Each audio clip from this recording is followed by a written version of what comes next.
Assalomu alaykum qadrli tomoshabinlarim. Bugun juda muhim mavzuni muhokama qilamiz.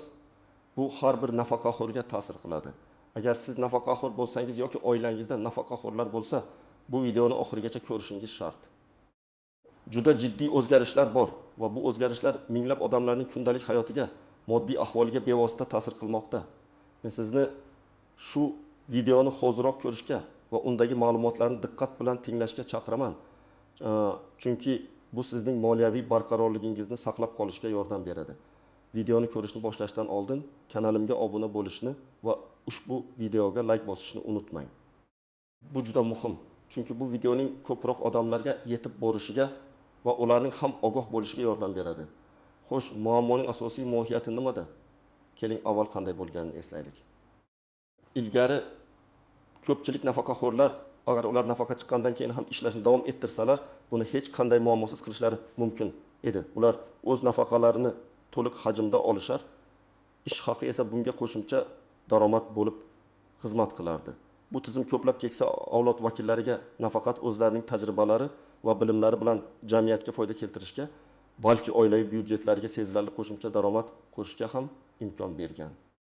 Masalan, bir necha yil oldin 6 yoshdan oshgan lekin hali ham faol bo'lgan professor yoki malakali muhandis o'z sohasida ishlashni davom ettirib, ham maoshini ham nafaqasini to'liq olardi.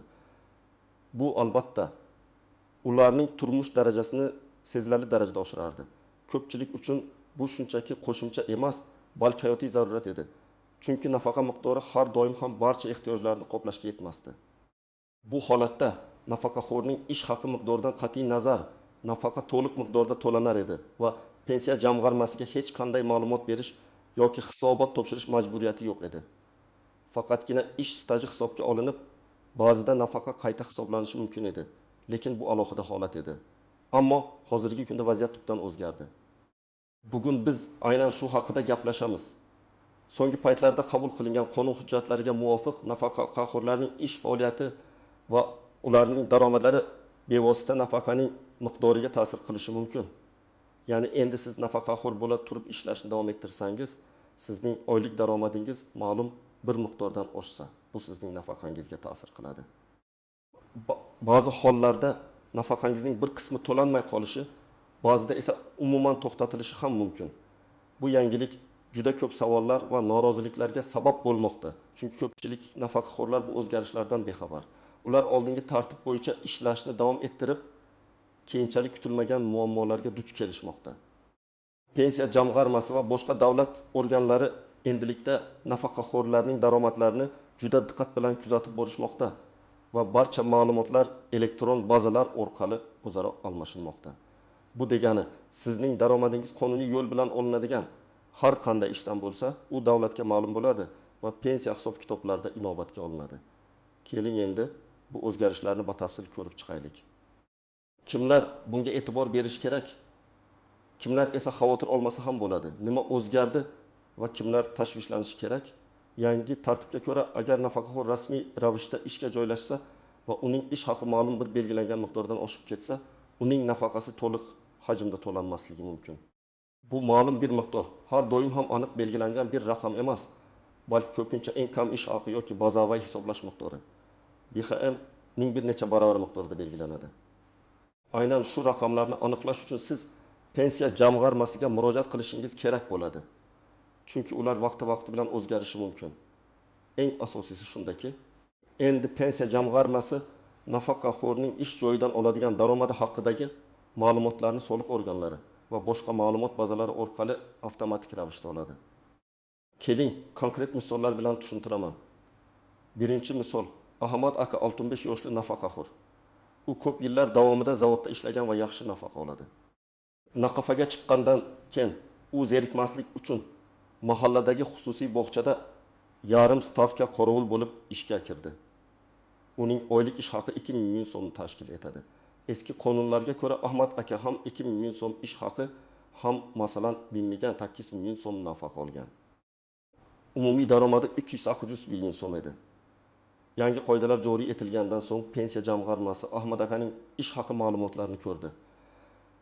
Agar qonunchilikda belgilangan eng yuqori daromad chegarasi, masalan 2500 ming so'm mavjud bo'lsa, Ahmad akaning mavjud bo'lsa, Ahmad akaning umumiy daromadi, ish haqi ulush nafaqa ushbu chegarada qisman qisqartirilishi mumkin. Misol uchun, nafaqaning 500 million so'mi to'lanmasligi yoki to'liq 1.800 million so'm o'rniga uning qo'liga 1.300 million so'm nafaqa tegishi mumkin. Bu degani Ahmad akaning umumiy daromadi kutilganidan kamroq bo'lib qoladi. Ikkinchi misol, Dilbar opa 6 yoshli nafaqaxo'r. U uy bekasi bo'lib, bo'sh vaqtlarda qo'shnilariga tikuvchilik xizmatlarini ko'rsatadi. Uning daromadi o'zini o'zi band qilgan fuqaro sifatida rasmiylashtirilmagan va naqd pulda olinadi. Har oyda o'rtacha 20 ming so'm daromad topadi. Eski tizimda Dilbar opa o'z nafaqasini to'liq olgan va bu daromad hech qayerda ko'rsatilmagan. Yangi tizimda agar Dilbar opa o'zi band qilgan fuqaro sifatida ro'yxatdan o'tmasdan ishlashni davom ettirsa, uning daromadlari rasman hech qayerda ko'rsatilmaydi va bu holatda uning nafaqasi qisqartirilmaydi. Lekin agar u o'zi band qilgan fuqaro sifatida ro'yxatdan o'tsa va daromadlarni soliq inspeksiyasiga rasman deklaratsiya qilsa, ushbu daromadlar ham pensiya jamg'armasiga ma'lum bo'ladi va Ahmad aka misolidagidek uning nafaqasiga ta'sir qilishi mumkin. Bu yerda asosiy xavf shundaki, ko'pchilik bu daromadlarni rasmiylashtirishni istamaydi. Ammo davlat organlari norasmiy daromadlarni aniqlash mexanizmlarini ham kuchaytirmoqda. Masalan, bank kartalariga muntazam pul tushumlari monitoring qilinishi mumkin. Bu esa ba'zi hollarda norasmiy ish faoliyatidan shubhalanishga asos bo'ladi. Uchinchi misol, maktabda ishlaydigan o'qituvchi Ma'muraxon opa, 62 yosh. U maktabda o'z dars soatlarini o'taydi va qo'shimcha ravishda xususiy repetitorlik bilan shug'ullanadi. Maktabdagi ish o'rnidan oladigan daromad esa o'zi band qilgan fuqaro sifatida rasmiylashtirilgan. Umumiy daromadi masalan 4.500 ming so'm. Uning nafaqasi 2 ming so'm. Bu holatda uning ikkala daromadi ham rasman pensiya jamg'armasiga ma'lum bo'ladi va shunga qarab uning nafaqasining bir qismi ushlab qolinishi mumkin. Agar uning umumiy daromadi ish haqi plus nafaqa ma'lum bir chegaradan oshsa, pensiya jamg'armasi unga ortiqcha to'langan mablag'larni qaytarishni talab qilishi yoki kelgusi nafaqasini ushlab qolishi mumkin. Bu esa nafaqaxo'r uchun kutilmagan moliyaviy zarbalarga olib keladi. Kimlar tashvishlanmasligi kerak? Birinchidan, umuman ishlamaydigan nafaqaxo'rlar. Agar siz faqatgina nafaqa olsangiz va hech qanday qo'shimcha ish faoliyati bilan shug'ullanmasangiz, bu o'zgarishlar sizga ta'sir qilmaydi. Siz nafaqangizni to'liq miqdorda olishda davom etasiz. Ikkinchidan, daromadi juda past bo'lganlar. Agar sizning qo'shimcha daromadingiz qonunchilikda belgilangan eng kam daromad chegarasidan, masalan, BXMning 1 yoki 2 barobar miqdoridan past bo'lsa, bu ham sizning nafaqangizga ta'sir qilmasligi mumkin. Lekin bu chegarani aniqlashtirish shart. Uchinchidan, ayrim turdagi daromadlarga ega bo'lganlar. Masalan, mol-mulkni ijaraga berishdan olingan daromad, dividendlar yoki bank depozitlaridan olingan foizlar kabi daromadlar ko'pincha mehnat faoliyatidan olingan daromad deb hisoblanmaydi va pensiyaga ta'sir qilmaydi. Ammo bu nuanslarni pensiya jamg'armasi xodimlari bilan aniqlashtirish har doim maqsadga muvofiqdir. Chunki qonunchilikdagi tafsilotlar muhim rol o'ynaydi. Shuningdek, ma'lum bir ijtimoiy yordam turlari yoki bir martalik moddiy yordamlar ham pensiya miqdoriga ta'sir qilmaydi. Chunki ular ish haqi yoki tadbirkorlik daromadi hisoblanmaydi. Endi esa istisnolar, qaltis jihatlar va noaniq nuanslar haqida gaplashamiz. Bu qism ayniqsa e'tibor talab qiladi. Chunki unda ko'pincha kichik harflar bilan yozilgan, lekin juda muhim bo'lgan ma'lumotlar mavjud. Istisnolar. Ba'zi nafaqaxo'rlar toifalar uchun yangi qoidalar amal qilmasligi mumkin. Masalan, nogironligi bo'lgan shaxslar, urush qatnashchilari, alohida xizmatlari uchun nafaqa oluvchilar kabi imtiyozli toifadagi fuqarolar uchun alohida tartiblar mavjud bo'lishi mumkin. Ularning ish faoliyati yoki daromadlari pensiyaga odatdagi nafaqaxo'rlar kabi ta'sir qilmasligi mumkin. Ammo bu imtiyozlar har doim ham avtomatik ravishda qo'llanilmaydi. Ba'zan ularni rasmiylashtirish yoki tasdiqlash talab etilishi mumkin. Shuning uchun agar siz shunday toifaga kiruvchi nafaqaxo'r bo'lsangiz, albatta pensiya jamg'armasiga murojaat qilib, o'zingizning aniq holatmasiga murojaat qilib, o'zingizning aniq holatingizni tushuntirib berishingiz lozim. Yuqori daromad turlari pensiyaga ta'sir qilmaydi. Bularga qimmatli qog'ozlardan olingan dividendlar, depozitlardan olingan foiz daromadlari, shuningdek mol-mulkni ijaraga berishdan olingan daromadlar kiradi. bu turdagi daromadlar mehnat faoliyatidan olinadigan daromad hisoblanmaydi. Lekin bu yerda bir muhim jihat bor. Agar siz o'zingizni yakka tartibdagi tadbirkor sifatida ro'yxatdan o'tkazib, keyin mol-mulkni ijaraga berish bilan shug'ullansangiz, bu boshqa masala bo'lishi mumkin. Chunki bu tadbirkorlik faoliyati deb hisoblanadi. Shuning uchun har bir holatni alohida ko'rib chiqish lozim. Qisqa muddatli shartnomalar yoki mavsumiy ishlar. Ba'zi nafaqaxo'rlar qisqa muddatli ishlar bilan shug'ullanadilar. Masalan, yozgi ta'til paytida bog'da ishlash yoki qandaydir loyihada vaqtinchalik ishtirok etish. Bunday holatlarda daromad faqat shu davr uchun olinadi. Pensiya jamg'armasi ushbu davrdagi daromadni hisobga olgan holda nafaqani qayta hisoblashi mumkin. Lekin doimiy ish joyi bo'lgan nafaqaxo'rlar kabi doimiy qisqartirish bo'lmasligi mumkin. Bu yerda asosiy qoida daromadning davomiyligi va uning miqdori. Qaltis jihatlar, axborot yetishmasligi. Eng katta muammolardan biri ko'pchilik nafaqaxo'rlar bu o'zgarishlardan umuman bexabar. Ular eski qoidalar bo'yicha ishlashni davom ettiradilar. Keyin esa kutilmaganda pensiya jamg'armasidan ortiqcha to'langan nafaqa pullarini qaytarish to'g'risida xat kelib tushadi. Bu esa nafaqaxo'rlar uchun katta moliyaviy muammolarni keltirib chiqaradi. Bunday holatlarda nafaqaxo'rga berilgan ortiqcha pullar bir yo'la ushlab qolinishi yoki kelgusi oylik nafaqalardan bo'lib undirib olinishi mumkin. Daromadni yashirishga urinish. Ba'zi nafaqaxo'rlar o'z daromadlarini rasman ko'rsatmaslikka urinishadi. Masalan, naqd pulda ishlash yoki bank kartalariga do'stlari yoki qarindoshlari orqali pul o'tkazmalarini qabul qilish. Biroq davlat organlari bank operatsiyalarini va pul o'tkazmalarini muntazam ravishda kuzatib boradi. Agar sizning kartangizga muntazam ravishda ma'lum miqdorda pul tushsa va bu ish haqi yoki tadbirkorlik faoliyati bilan bog'liq deb gumon qilinsa, Soliq inspeksiyasi sizdan tushuntirish talab qilishi mumkin. Bu esa jarimalarga, soliqlarni qo'shimcha to'lashga va boshqa jiddiy huquqiy oqibatlarga olib kelishi mumkin. Noto'g'ri hisob-kitoblar. Pensiya jamg'armasi yoki ish beruvchilar tomonidan daromadlarni hisoblashda xatolar bo'lishi mumkin. Bu holatda nafaqaxo'r jabr ko'radi. Shu sababli o'zingizga tushirilgan har qanday pensiya hisob-kitobining to'g'riligini doimiy ravishda tekshirib borishingiz muhim. Chegaralarni tushunmaslik. Qonunchilikda belgilangan eng kam ish haqi yoki bazaviy hisoblash miqdorining necha baravar miqdorida daromad olinishi mumkinligi aniq ko'rsatilmagan bo'lishi yoki tez-tez o'zgarishi mumkin. Bu chegaralarni doimiy ravishda kuzatib borish va tushunish qiyin bo'lishi mumkin. Noaniq nuanslar pensiya turi. Nafaqaning turi yoshga doir nafaqa, nogironlik nafaqasi, boquvchisini yo'qotganlik nafaqasi uning ish faoliyatidan olingan daromadga nisbatan qanday munosabatda bo'lishiga ta'sir qilishi mumkin. Masalan, nogironlik nafaqasini oluvchilar uchun alohida imtiyozlar bo'lishi mumkin. Sizda qaysi turdagi nafaqa borligini aniqlang va uning qoidalarini bilib oling. Ishlash davri. Agar nafaqaxo'r bir oy ishlasa va keyin ishdan bo'shasa, bu uning butun yil uchun nafaqasiga ta'sir qiladimi yoki faqat shu ishlagan oy uchunmi? Odatda pensiya jamg'armasi daromadni oylik asosida hisoblaydi. Ammo bu masalada ham aniqlik kiritish lozim. Kelajakdagi pensiya indeksatsiyasi. Agar siz hozir ishlashni davom ettirsangiz va sizning nafaqangiz qisman qisqartirilsa, kelajakda nafaqa miqdorini oshirish indeksatsiya paytida bo'ladi qanday hisobga olinadi? Bu ham muhim savol. Endi esa eng muhim qismga o'tamiz. Amaliy maslahatlar. Bu qismda siz nima qilishingiz kerakligi haqida aniq ko'rsatmalar topasiz. O'zingizning mehnat faoliyatingiz holatini tekshiring. Birinchi qadam, siz rasman ishlaysizmi? Ya'ni ish beruvchingiz bilan mehnat shartnomasi imzolaganmisiz? Yoki siz o'zingizni o'zi band qilgan fuqaromisiz? Yoki yakka tartibdagi tadbirkormisiz? Yoki norasmiy ishlaysizmi? Bu ma'lumotlar juda muhim.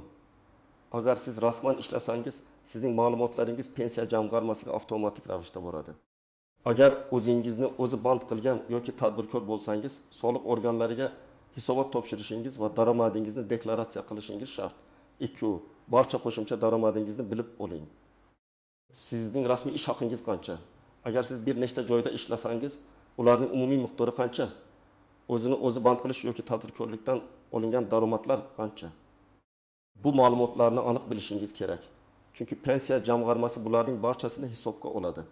Daromadlar varag'ini spravka o'ziga xos daromadlar to'g'risida ish joyingizdan olishingiz mumkin. Tegishli organlarga murojaat qiling. Bu eng muhim qadam. mish-mishlarga emas, balki rasmiy ma'lumotlarga tayaning. Pensiya jamg'armasi. O'zingiz yashaydigan hududdagi pensiya jamg'armasining bo'limiga shaxsan boring. Bu yerdagi mutaxassislar sizga barcha savollaringizga aniq javob berishlari shart. O'zingizning shaxsiy holatingizni, ish joyingizni va daromadlaringizni tushuntirib bering. Ular sizga aynan sizning holatingizda pensiya miqdori o'zgarishi yoki o'zgarmasligini hisoblab berishlari kerak. Mahalla fuqarolar yig'ini. Ba'zi hollarda mahalla faollari ham bu masalalar bo'yicha dastlabki ma'lumotlarni berishi mumkin. Ammo yakuniy javobni faqat pensiya jamg'armasi beradi, soliq inspeksiyasi.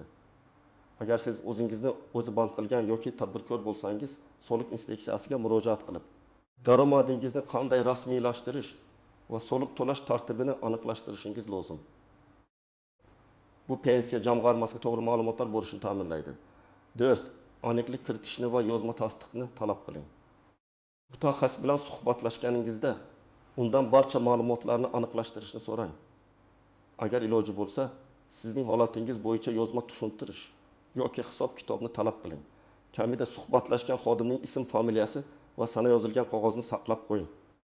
Bu kelajakda yuzaga kelishi mumkin bo'lgan tushunmovchiliklarni oldini olishga yordam beradi. 5. Ish faoliyatingizni to'g'rilang yoki daromadlaringizni to'g'ri deklaratsiya qiling. Agar pensiya jamg'armasi sizning qo'shimcha daromadingiz pensiya miqdorini kamaytirishi haqida xabar bersa, sizda ikkita yo'l bor. Ish soatlaringizni kamaytiring. Agar imkoningiz bo'lsa, ish soatlaringizni shunday kamaytiringki, sizning oylik daromadingiz pensiyaga ta'sir qiladigan chegaradan oshmasin. Ishdan butunlay voz keching. Agar qo'shimcha ishdan olingan daromad va pensiya miqdorining kamayishi hisobga olganda ishga borishdan ma'no qolmasa, ishdan voz kechishni o'ylab ko'ring. Daromadingizni to'g'ri deklaratsiya qiling. Agar siz ishlashni davom ettirmoqchi bo'lsangiz, barcha daromadlaringizni rasman deklaratsiya qiling va pensiya jamg'armasi hisob kitoblarini to'g'ri amalga oshirayotganiga ishonch hosil qiling. 6. Agar kerak bo'lsa, shikoyat qiling. Agar siz pensiya jamg'armasi tomonidan qabul qilingan qaror noto'g'ri deb hisoblasangiz, sizda shikoyat qilish huquqi bor. Buning uchun siz yuqori turuvchi organlarga, masalan, Bandlik va mehnat munosabatlari vazirligi yoki sudga murojaat qilishingiz mumkin. Shikoyat qilishdan oldin barcha zarur hujjatlarni, ish haqi varaqalari, pensiya jamg'armasining xatlari, shaxsiy guvohnoma to'plang. Qaysi hujjatlarni to'plashingiz kerak? Shaxsiy guvohnoma, pasport, nafaqa guvohnomasi, mehnat daftarchasi agar bo'lsa, ish joyingizdan olingan ish haqi to'g'risidagi ma'lumotnoma, so'nggi 2 oy yoki undan ko'p muddat uchun. Agar o'zini o'zi band qilgan bo'lsangiz, soliq organlariga taqdim etilgan deklaratsiyalar nusxasi. Qanday yozma murojaat qilish kerak? Pensiya jamg'armasiga yozma ravishda o'z holatingizni tushuntirib, nafaqa miqdori bo'yicha aniqlik kiritishni so'rab ariza yozing. Arizada shaxsiy ma'lumotlaringizni, nafaqa raqamingizni, ish joyingiz va daromadlaringiz haqidagi ma'lumotlarni ko'rsating. Shuningdek, qanday masalada aniqlik kiritishni xohlayotganingizni aniq yozing. Arizaning bir nusxasini o'zingizda saqlab qo'ling va qabul qiluvchi xodimning imzosi hamda sanasini qo'ydirib oling. Aziz do'stlar, bugungi video juda dolzarb va hayotiy mavzuga bag'ishlandi. Esingizda tuting, ma'lumotga ega bo'lish bu sizning huquqlaringizni himoya qilishning eng muhim vositasi. Yangi qoidalar qat'iy va ulardan xabardor bo'lmaslik kutilmagan moliyaviy muammolarga olib kelishi mumkin. Shuning uchun har bir nafaqaxo'r bu masalaga jiddiy yondashishi va barcha rasmiy manbalardan ma'lumot olish shart. O'zingizni himoya qilish uchun hoziroq choralar ko'ring. Umid qilamanki, ushbu ma'lumotlar siz uchun foydali bo'ldi. O'z fikrlaringizni, tajribalaringizni va savollaringizni izohlarda yozib qoldiring. Bu boshqa tomoshabinlarimizga ham yordam beradi. Videoga like bosishni va kanalimizga obuna bo'lishni unutmang. Chunki bu sizga kelajakda ham shu kabi muhim ma'lumotlarni o'tkazib yubormaslikka yordam beradi. Sog' bo'ling va o'zingizga g'amxo'rlik qiling.